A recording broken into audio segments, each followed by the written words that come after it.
Hi, this is Sam Stone here with CBR at New York Comic Con 2023 with Jeff Rowe, the director of Teenage Mutant Ninja Turtles, the Mutant Mayhem, here to plug the book, Teenage Mutant Ninja Turtles, The Art of Mutant Mayhem. Available in bookstores now, wherever fine bookstores are sold. Jeff, thanks for taking the time to speak with me. Oh, my pleasure. Super happy to be here. So seeing like all this concept art and all these character designs, like how is it kind of like seeing how you kind of reinvented and breathed new life into the Teenage Mutant Ninja Turtles franchise?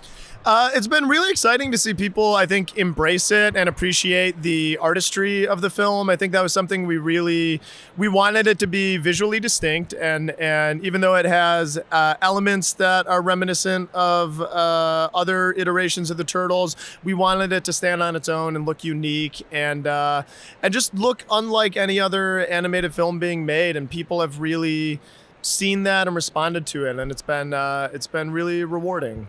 One of my favorite aspects, like in the Turtles themselves, they each have a very distinct silhouette. Like they're not all like you can tell who they are just by seeing their shadow. Was that a really important thing in the design?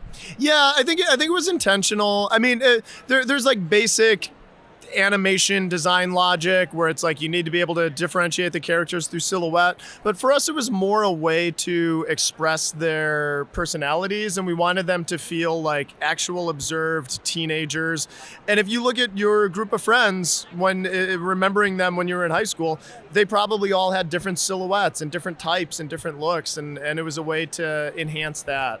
My personal favorite of like the supporting cast, and I still have the action figure at home, is Mondo Gecko. Oh, yeah. With a bright yellow t-shirt and the backwards baseball cap and everything.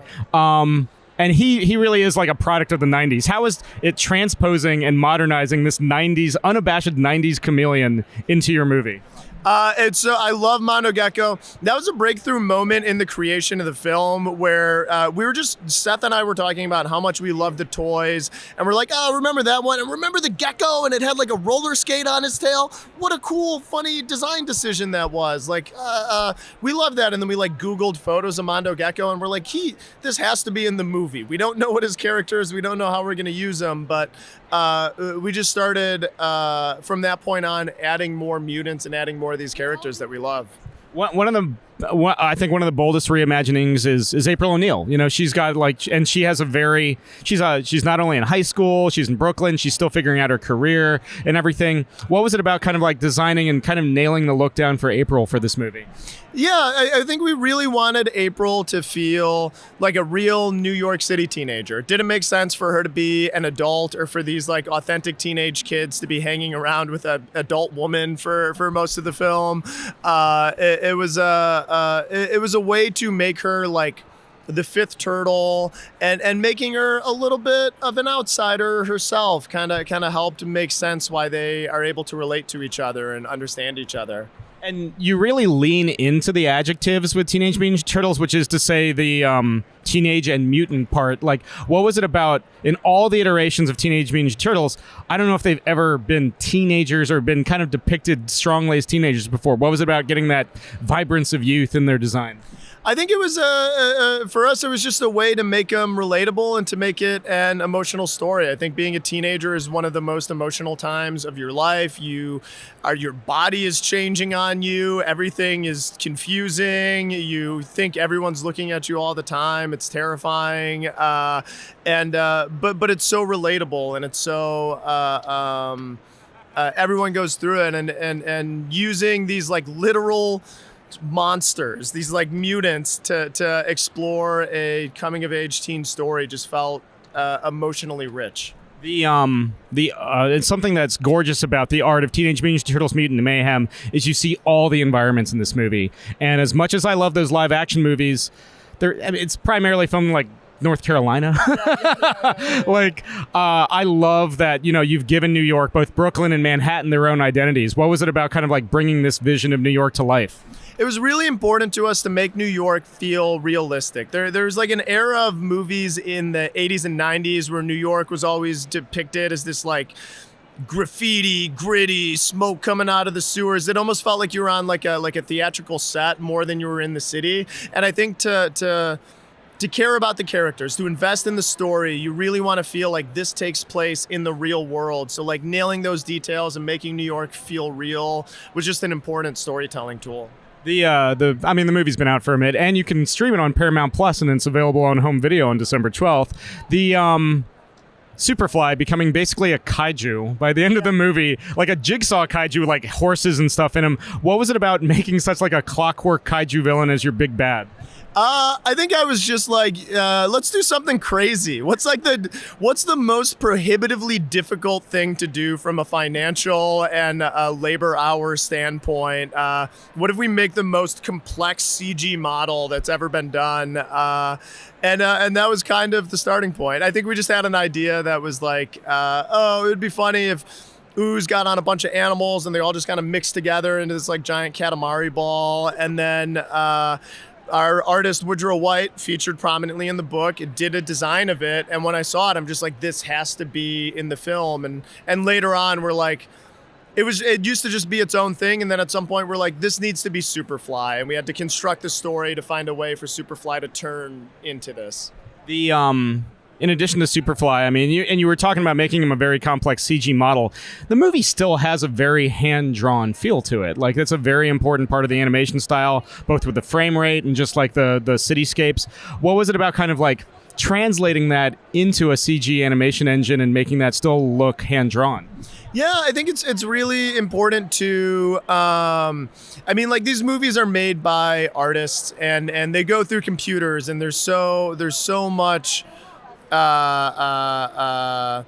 normalizing that happens in that process. Computers like math and numbers and rigidity and symmetry and all those things are easy to do, and when you do that, because it's easy, you lose the expression of the artist, and you lose that impression that like this is made by flawed humans. And we just wanted, it was really important to keep that alive, and I think it contributes to the teenage spirit also.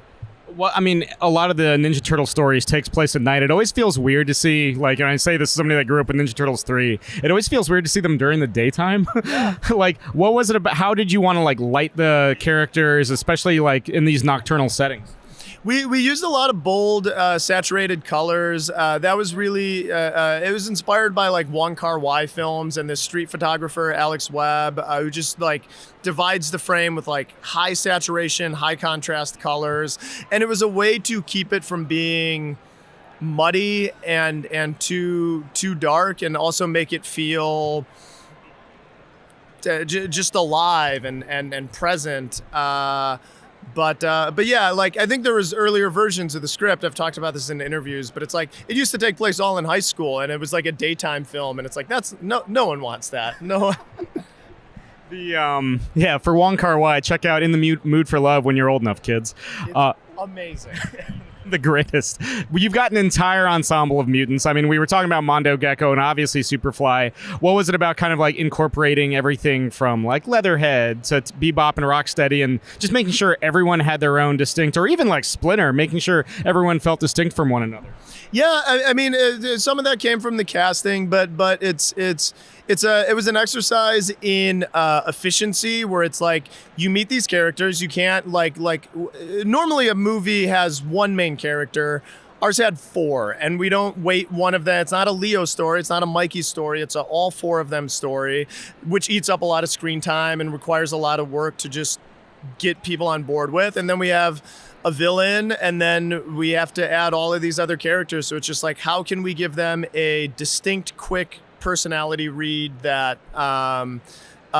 you immediately know exactly who they are? And it's really effective with, Mondo Gecko, like, oh, you're like within 10 seconds, and like this character. Yeah. I mean, one thing that you kind of get across in the book is that everybody's got their own fighting style. Yes. Like that's like there's so much identity, not just in initial design, but also in like kinetics. Like, how was it like mapping that to each of the characters? Yeah, I mean, it's so it's like we just kind of thought about their personalities, and it's like we kind of think of Mikey as a pacifist. Like he's reluctant to hurt people. He can do it, but he doesn't like it. So his fighting style is based on avoidance and being polite and trying not to get hit too much. Donnie is very precise and calculated and thinks, and it's like you see him do things where it's like a guy runs at him and he's like, oh, I can trip him with this, and he's a little more considered. Raph just like powers through everything, isn't really conscious. He's like a bear, just a hungry bear on the loose. And then Leo is the one who like probably watches the most martial arts films and like cares about like being really good at it, like and has heroes like Michael Jai White that he just wants to like be as good as, and maybe cares more about it looking good than about it being effective. Just a real quickie. I mean, if it's like your kids, I totally understand. Do you have a favorite turtle? I mean, no. I mean, probably Donatello. Donatello, of the turtles in this film, the one written that most reminds me of myself is Donatello. Is it because of the NES game where you could just get them from the corner? Yeah, no. I think it's just because I am a nerd, and so is my friend Donnie. Fair enough, and he's the brains. We love him. Yeah. You know, one last one to take us out. You know, what else can you kind of tease about the art of Teenage Mutant Ninja Turtles: Mutant Mayhem, out in bookstores now, available everywhere? This is the artists who work on this film are so talented and some of the most exciting voices in animation today, and I'm so lucky to have worked with them, and all of their work is in this book, undiluted, unfiltered. You just get to see a lot of great artwork from a lot of great people, and I'm so excited for the world to experience that. Well, this is Sam Stone here with CBR at New York Comic Con 2023. Again, the art of Teenage Mutant Ninja Turtles: Mutant Mayhem, out in bookstores now. And check out the film Teenage Mutant Ninja Turtles: Mutant Mayhem on VOD platforms, streaming on Paramount Plus, and in physical home video with all kinds of special features on December 12th. Jeff, thanks for taking the time. Thank you so much, Sam.